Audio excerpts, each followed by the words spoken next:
This week on Lancashire Supernatural Investigators, the team have investigated the Watermillock building in Bolton. Built in 1881 by local architects, this Grade 2 listed building started life as home for local millowner Thwaites and his family. In its 200 years, this magnificent building has been used for a variety of different things, from a war hospital in World War II to an orphanage in the late 1940s.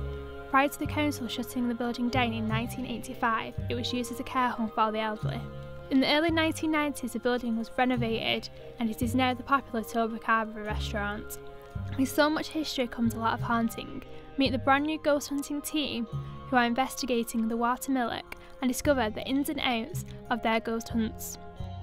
Along with a couple of friends, we set up Lancashire Supernatural Investigators, so I suppose I'm the founder. The group actually organise paranormal investigations. We've been together since September last year, and what we do is public investigations or private investigations of people's houses. We organise ghost hunts for charity and generally try and find evidence of the paranormal.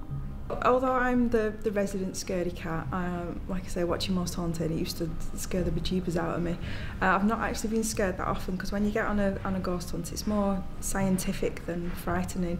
The cameras that we set up throughout the building are a series of 8 cameras which are set up in various locations, all with night vision. They're all connected to a video recorder, which is all in a central hub, which the public can actually sit down and watch what other people are actually doing during the night. The most effective piece of kit, I actually do believe, is the members of the public who actually come onto the ghost events. Despite I know we've got the technical side that I like to use, I honestly quite enjoy the experiences that they share, they witness and they feel throughout the entire investigation. When we select venues for ghost hunts, it really much depends on who will let us in first of all, because not everybody wants a ghost group stirring up trouble. But the Watermillock, as well as being very local for all of us, and we are Lancashire Supernatural, has a lot of history. I've done a number of ghost hunts here, had lots of nice things happen. You might not think it's nice if you don't like ghosts, but it has got a lot of history and has a lot of paranormal activity documented in the past. This is a basic technical kit for actually conducting the ghost hunts. This is a night shot digital video camera which can also take night shot photos.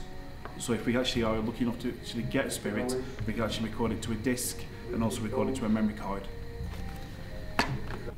These are 2 voice recorders which we actually use to record throughout the entire night, and hopefully we can actually pick up some electrical voice phenomena which we will actually listen to at a later time, and hopefully we can actually hear something that we can't audibly hear to the human ear.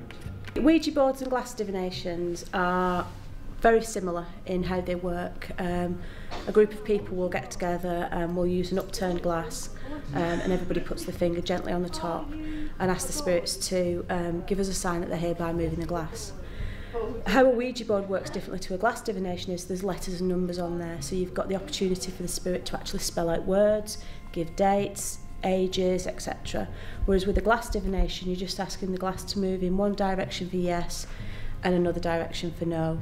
And if you thought about it, having a conversation where you can only answer yes and no is quite frustrating at the best of times. So when you're trying to understand what a spirit is saying to you, it's usually best to use a Ouija board. I know a lot of people don't like using them. They've got all these superstitions about Ouija boards and the evil side to them, but in my opinion, my humble opinion, there's nothing wrong with them. We sometimes do an experiment called the human pendulum, which works in a similar way to a Ouija board, in that we're asking spirits to give us a sign that they're here and communicate with us. The majority of the group will be in a closed circle, and we'll get somebody to stand in the middle. That person needs to obviously be relaxed and open to what could happen. But basically we ask the spirits to push them forward for yes and back for no. There's 2 spirits in this room. Can you push Sarah forwards together?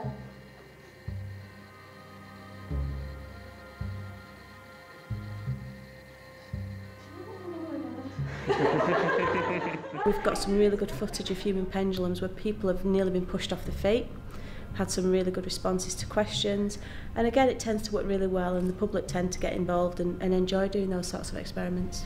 I think one thing that people don't actually realise is a lot of ghost hunting is just sitting about in a darkened room calling out for people that aren't actually there. It's rare that you'll get all those phenomena happening at the same time on the same night. A lot of the time we just sit there talking to ourselves, singing songs and doing random daft things because the spirits aren't actually wanting to communicate with us.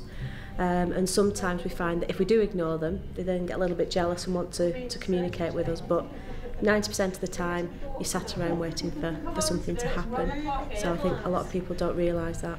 One thing we can't do when people come on a ghost hunt is guarantee that they'll experience anything, and we've had a lot of people turn up on our ghost hunts that actually don't believe, but I'd like to think when they leave, a certain number of them do.